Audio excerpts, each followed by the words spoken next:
crucial importance that conservatives understand and discuss the true nature of material privation and the unequal distribution of both resources and rewards.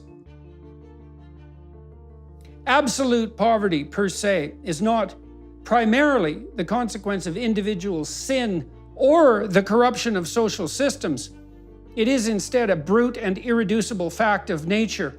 All living things are fated to exert costly effort and garner expendable resources to survive. Thus, the poverty that must be overcome so that privation, pain, and death can be kept at bay and reproduction ensured is not most fundamentally or properly attributed to the exploitation of one individual by another or the corruption and oppression of social institutions. The overcoming of dire want in the first place is to be regarded instead as unlikely and as the direct result of laudable personal endeavor and functional and sustainable social enterprise. All the same is true of relative poverty. The equally brute fact of disproportionate gain and loss is neither attributable in the most fundamental sense to the inadequacies of individual aim or the insufficiency of communal institution.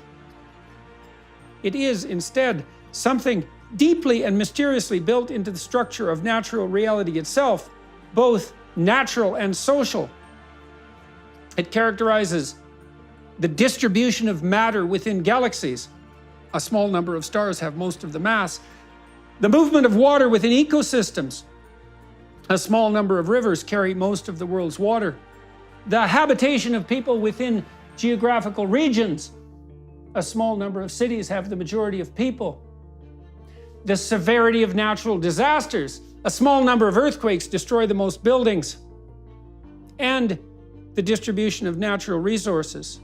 A small number of oil fields have most of the deposits.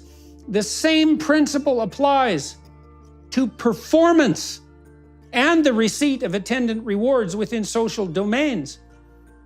A small number of classical composers wrote all the music of the common classical repertoire. Scientific endeavors.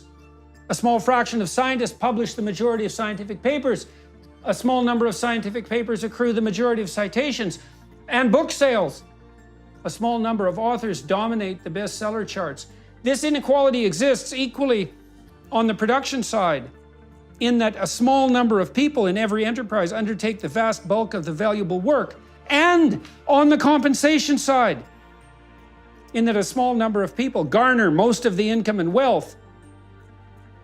A diverse range of natural processes and every known productive and creative endeavor produces an inequality that must therefore be both recognized and managed. Neither the fact of such facts, which are a small fraction of the full domain of such facts, nor the active reference to such facts constitutes any justification for the existence of relative poverty, any more than the fact that absolute privation is justified by the a priori reality of its existence. They are recognized and cited instead to ensure that the reality of inequality and the difficulty of its amelioration is both recognized and taken with sufficient seriousness, rather than, say, attributed unthinkingly and so dangerously to, say, the mere fact of capitalism or the inadequacy of democracy or free markets. It is also true, and needs to be said, that the willingness and ability to exploit, however motivated, and the degeneration and corruption of social systems from the family through the state and church can, of course, interfere with or even destroy the necessary trust and attitudes and practices that underlie a sustainable, productive, generous citizenry and community. But, and it bears repeating, that in no wise means that such desire, decay, and interference is the root cause of the most fundamental economic problems that beset ourselves and our institutions. Individual ambition and action, rightly manifest and social institution, properly established and maintained, instead produce and distribute abundantly and generously, and are compromised in those functions by greed, resentment, nihilistic faithlessness, and confusion, and the political, economic, sociological, and theological consequences of those pathologies of motivation. The fact of a priori deprivation and the operation of deep laws of unequal production, distribution, and compensation means that individuals and societies alike must structure themselves so that productive people have the freedom to be productive and are optimally incentivized to continue producing. However, it is incumbent upon conservatives to appreciate in the deepest sense possible the catastrophe of absolute need and the danger and potential tragedy and social danger of radical inequality, to sympathize with the plight of those afflicted by such realities, and to note the danger posed to community order by unchecked disparity of ownership and opportunity.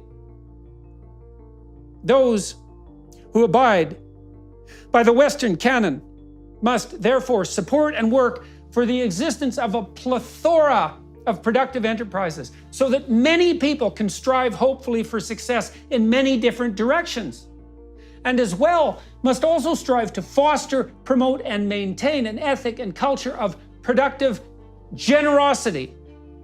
This best ensures a place for everyone, regardless of the vagaries of innate ability, as well as the proper taking of responsibility for and atonement in the face of absolute and relative poverty. We are all fated to both arbitrary and unequal degrees of deprivation and privilege. Some are born poor, dim, and unhealthy. Others rich in both resource and opportunity, as well as ability and health. The proper response to such apparent injustice of placement is, in the first place, forbearance and gratitude manifested courageously, and in the second, cultivation of the desire and ability to employ those unequally distributed talents and gifts in the service of the poor, downtrodden, marginalized, and infirm. Such service satisfies the demands of both conscience and state in the truest and most long-lasting senses. Such service also serves as the most valid and reliable source of the meaning that most truly sustains us all, protecting us from despair individually and collectively as we find ourselves exposed to the dramatic and challenging vicissitudes of fate.